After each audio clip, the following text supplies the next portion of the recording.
என் வழி சினிமா நண்பர்களுக்கு வணக்கம். தமிழ் ரசிகர்கள் பெரும் ஆவலோட எதிர்பார்த்துக்கிட்டு இருந்த படங்கள்ல ஒன்று கமல்ஹாசன், மணிரத்னம் இவங்க கூட்டணியில் உருவாகி இருக்கிற தக் லைஃப். இந்த படத்தோட ட்ரெய்லர் சில நாட்களுக்கு முன்பே வெளிவர இருந்தது. ஆனால் அந்த நம்ம இந்தியா பாகிஸ்தான் போர் காரணமாக அந்த வெளியீட்டை தள்ளி வைப்பதாக அவங்க கமல்ஹாசன் அறிவிச்சிருந்தாரு. ஒரு விழாவா, பெரிய விழாவா நடத்தி அதில் அதை ரிலீஸ் பண்ணுறதா ஒரு ஐடியா இருந்தது. இப்போ சைலண்ட்டாக அவங்க சமூக வலைதளம், அதாவது யூடியூப்லேயே அதை வெளியிட்டாங்க. ட்ரெய்லர் வெளியானதுலேருந்து பல்வேறு விதமான ரியாக்ஷன்ஸ், அதாவது எதிர்வினைகளை பார்த்துக்கிட்டு இருக்கோம். நேற்று மாலை ஒரு அந்த படம் அந்த படத்தோட ட்ரெய்லர் ரிலீஸ் ஆச்சு. ட்ரெய்லரை நீங்கள் எல்லாரும் பார்த்துருப்பீங்க. உங்களுக்கு அதை பற்றிய உங்களுடைய கருத்துக்கள் என்னங்கிறதெல்லாம் நீங்கள் கமெண்ட்டில் சொல்லுங்கள். நம்ம பார்த்த வரைக்கும் நம்மோட ஒப்பீனியன் என்ன அப்படிங்கிறத இதில் பகிர்ந்துக்கிறேன். நாயகன் படம் பார்த்த எல்லோருக்குமே கமல், மணிரத்னம் திரும்ப எப்போ சேருவாங்க, நாயகன் மாதிரி ஒரு கிளாசிக்கான ஒரு படத்தை திரும்ப தருவாங்களா அப்படிங்கிற ஒரு கேள்வி எல்லாருக்குமே இருந்தது. ஆனால் நாயகனுக்கு பிறகு அவங்க ஒரு படம் பண்ணுறதா இருந்தாங்க.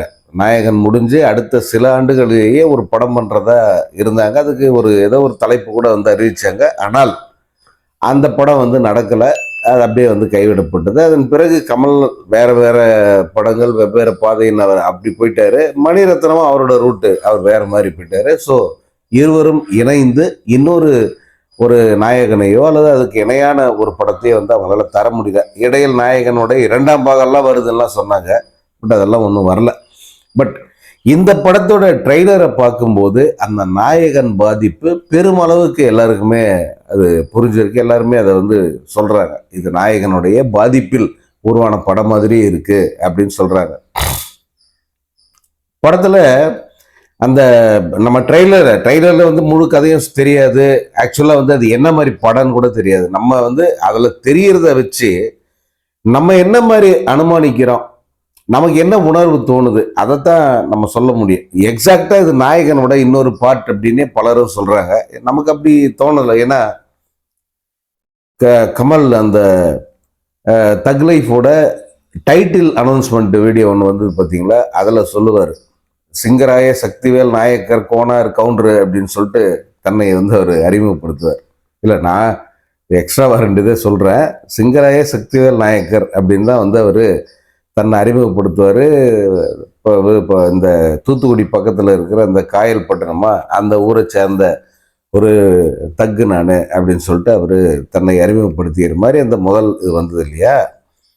அந்த தலைப்பு அறிவிப்புக்கான டீசருக்கும் இப்போ வெளியாகி இருக்கிற அந்த ட்ரெய்லருக்கும் ஏதாவது தொடர்பு இருக்கான்னு சொன்னால் நமக்கு அப்படி ஒன்றும் தெரியல. ஏன்னா அது வேறு மாதிரி இருந்தது. அதை பார்க்கும்போது ஏதோ ஒரு புதுசாக ஒரு கான்செப்டை அவங்க கிரியேட் பண்ணுறாங்க. இது வரைக்கும் நம்ம பார்க்காத ஒரு அனுபவத்தை மணிரத்னமும் கமலும் தரப்புறாங்க போல இருக்கு அப்படின்னு ஒரு நினைப்பு வந்தது. ஆனால் அது இல்லை, இது வழக்கமான ஒரு கமர்ஷியல் தமிழ் சினிமா தான் அப்படிங்கிறத நிரூபிக்கிற மாதிரி தான் படத்தோட அந்த ட்ரெய்லர் நமக்கு தெரியுது. இதில் சிலம்பரசன் இருக்காரு, அவரை சின்ன வயசுலேயே கமல்ஹாசன் எடுத்து வளர்க்குறாரு கடைசி வரைக்கும் அப்படிங்கிற மாதிரியான ஒரு அறிமுகம் தான் அந்த ட்ரெய்லரில் நமக்கு இருக்கு. அப்படி எடுத்து வளர்க்கப்படுகிற சிம்பு ஒரு கட்டத்தில் கமலை மிஞ்சி இனி எல்லாமே நான் தான்டா, கமல்ஹாசன்லாம் ஒன்றும் கிடையாது, நான் தான் எல்லாமே அப்படின்னு தன் வாயாலேயே அறிவிக்கிற மாதிரியான ஒரு காட்சியாக அதில் இருக்குது. ஸோ ஆரம்பம் சிம்பு அப்படிங்கிற ஒரு சின்ன பையனை எடுத்து கமல்ஹாசன் தனக்கு நிகராக வளர்க்குறாரு. தன்னை விட தான் 8 அடி பாய்ந்தா, பையன் 18 அடி பாயணும் அப்படின்னு சொல்கிற அளவுக்கு அவனை வளர்த்து ஒரு கட்டத்துக்கு அப்புறம் இனி நான் தான் சிங்கராய சக்திவேல் நாயக்கர் அப்படின்னு எஸ்டாப்ளிஷ் பண்ணுறான் அந்த பையன். அந்த அளவுக்கு அவன் வளர்ந்து நிற்கிறான். யாரால் வளர்க்கப்பட்டானோ அவையே எதிர்த்து நிற்கிறான் அப்படிங்கிற மாதிரி தான் அந்த காட்சிகள் இருக்குது. கிட்டத்தட்ட கௌரவம் படத்தில் சிவாஜியோட கேரக்டர் மாதிரி தான் அது. ஏன்னா சிவாஜி வந்து அவர் தான் வளர்த்து ஒரு ஆளாக்கி லாயர் ஆக்குவார். பின்னாடி வந்து அவரை எதிர்த்து இன்னொரு சிவாஜி அவரே வந்து களத்தில் நிற்பார். அதான் கௌரவம். அதே மாதிரி இந்த படம் எனக்கு அந்த கௌரவம் கதையைத்தான் நினைவு விட்டுச்சு. காட்சிகள் வெவ்வேறு இருக்கலாம், பாத்திரங்கள் வெவ்வேறு இருக்கலாம், அடிப்புநாதன் ஒன்று இருக்குல்ல, இவர் தான் உருவாக்குறார். உருவாக்குறவே எதிர்த்து இனி அவரெல்லாம் ஒன்றும் கிடையாப்பா, நான் தான்ப்பா அப்படின்னு சொல்லிட்டு ஒருத்தன் வந்து நிற்கிறான். இந்த கதை இந்த ட்ரெய்லர் பார்க்கும்போது நமக்கு இதுதான் வந்து பிடிப்பட்டது. இப்படித்தான் நமக்கு தோணுச்சு. ஒருவேளை படத்துலேயும் அப்படி இருந்தால், காட்சிகள் வந்து ஈர்ப்பு மிக்கதாக இருந்தால் வந்து அதை கூட நம்மளால ஏற்றுக்க முடியும். பார்க்கறதுக்கு ரசிகர்கள் இருக்காங்க.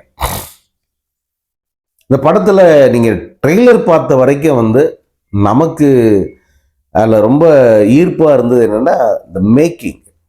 நான் பலமுறை சொல்லியிருக்கேன், பொன்னியின் செல்வன் பார்த்த பிறகு எனக்கு வந்து மணிரத்னம் ஒரு ஆச்சரியமாக தான் தெரிஞ்சார். ஏன்னா அதுக்கு முன்ன வரைக்கும் மணிரத்னத்தோட அந்த கிளீஷேன்னு சொல்லுவாங்கல்ல, திரும்ப திரும்ப ஒரே மாதிரியான இதை பார்க்கறது, அல்லது அவர் தன்னுடைய முத்திரை அப்படின்னு நினச்சிக்கிட்டு வந்து ஒரே மாதிரி காட்சிகள், ஒரே மாதிரி வசனங்கள், அந்த மாதிரி வைப்பார்ல. அந்த மௌனராகத்தில் தொடங்கி கண்மணி, ஓகே கண்மணி வரைக்கும் வந்து அந்த மாதிரியான ரிப்பிட்டேஷன் வந்து நிறைய அவர் படங்கள் இருந்தது. அது ஒரு கட்டத்துக்கு மேலே சலிப்பாயிட்டு அப்புறம் அதுவே ஒரு பெரிய ட்ரோலாக மாறி போச்சு.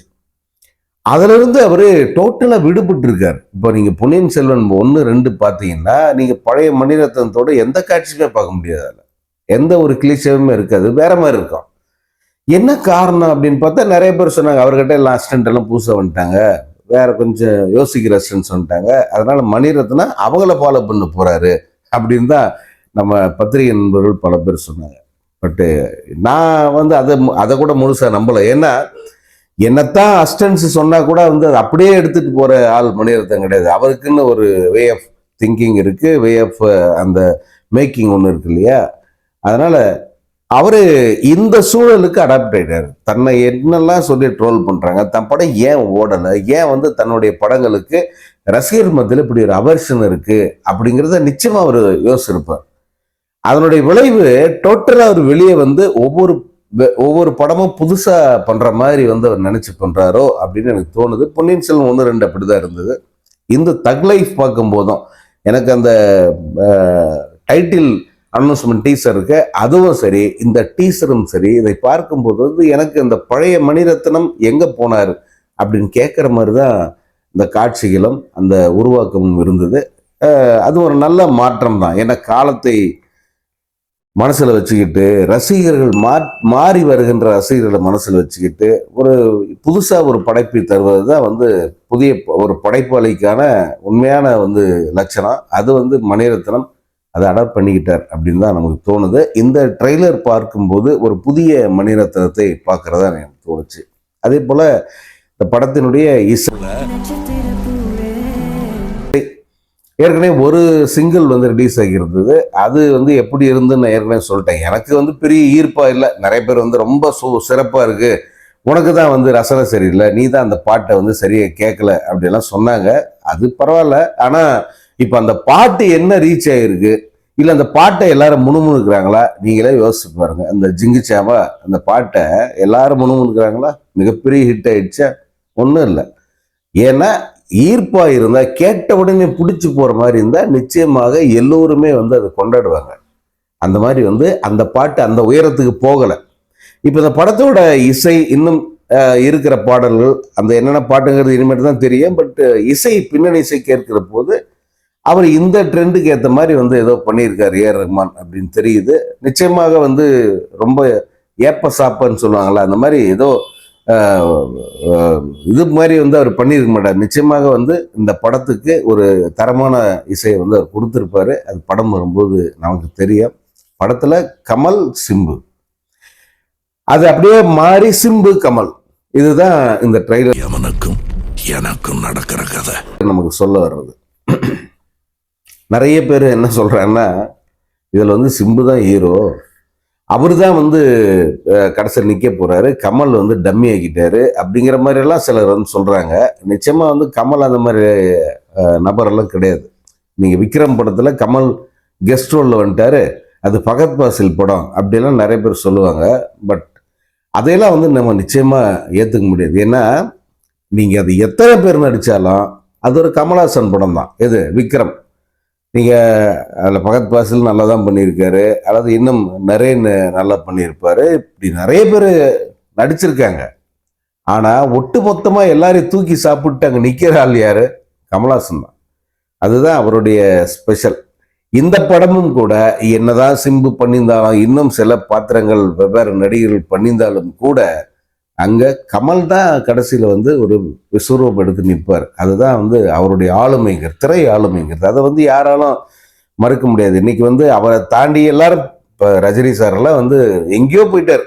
கமல் நினச்சி பார்க்க முடியாத இடத்துக்கெல்லாம் ரஜினி சாரோட இது போயிடுச்சு. ஆனால் அதுக்காக வந்து கமல்ஹாசன் டம்மி ஆயிட்டாரு, கமல்ஹாசன் ஒரு பெரிய நடிகர் இல்லை அப்படிலாம் வந்து சொல்ல முடியாது. ஏன்னா அவருக்கான அந்த ஸ்பேஸ் இருக்கு பாருங்க, அது இப்போவும் இருக்கு.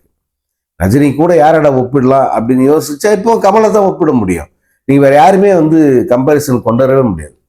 அப்படி ஒரு திரை ஆளுமை கமல்ஹாசன். அந்த ஆளுமை திறனை அவ்வளவு சீக்கிரம் வந்து அவர் விட்டுற மாட்டாரு. இந்த படத்தை பொறுத்த வரைக்கும் கமல்ஹாசன், இது ஒரு கமல்ஹாசன் படம் தான். எஸ்டிஆருங்கிறது, அதாவது சிம்புங்கிறவர் ஒரு முக்கியமான ஒரு பாத்திரத்தில் வர்றாரு. கமல்ஹாசனை இன்னும் வலுப்படுத்துகிற மாதிரியான ஒரு பாத்திரமா சிம்புவின் பாத்திரம் இருக்கும், அவ்வளவுதான். அதுக்காக வந்து கமலை தாண்டி போயிட்டாரு. இனிமேட்டு வந்து கமல், அந்த சிங்கராய சக்திவேல் கவுண்டரை வந்து கமல் கிடையாது, அவரு தான் அப்படின்னு சொல்ற மாதிரி எல்லாம் ஒன்றும் கிடையாது. அதே போல படத்தில் 2 ஹீரோயின்ஸ் காட்டுறாங்க, த்ரிஷா, அபிராமி. 2மே வாய்தா போனவங்க தான். அதுலயும் த்ரிஷா, அபிராமி 2 பேர் ஃபேஸ்லயுமே தெரியுது, உடம்புலயும் அது தெரியுது. இருவருமே வந்து அவுடேட்டட் அப்படிங்கிறது நல்லா தெரியுது. அவங்கள எப்படி இந்த படத்துக்கு பயன்படுத்தி இருப்பாங்க அப்படிங்கிறத நீ போக தான் தெரியும். அதே போல இந்த படத்துல இன்னொன்னு எல்லாரும் குறிப்பிட்டு சொல்ற மாதிரி அந்த லிப்லாக் சீனு, அது கமல் வந்து தன்னுடைய ஸ்டாம்ப் அப்படின்னு நினைச்சு அது எல்லா படத்துலையும் தொடர்றாரு. அது எந்த அளவுக்கு கை கொடுக்கும் அப்படிங்கிறதெல்லாம் வந்து படம் வரும்போது தான் தெரியும்.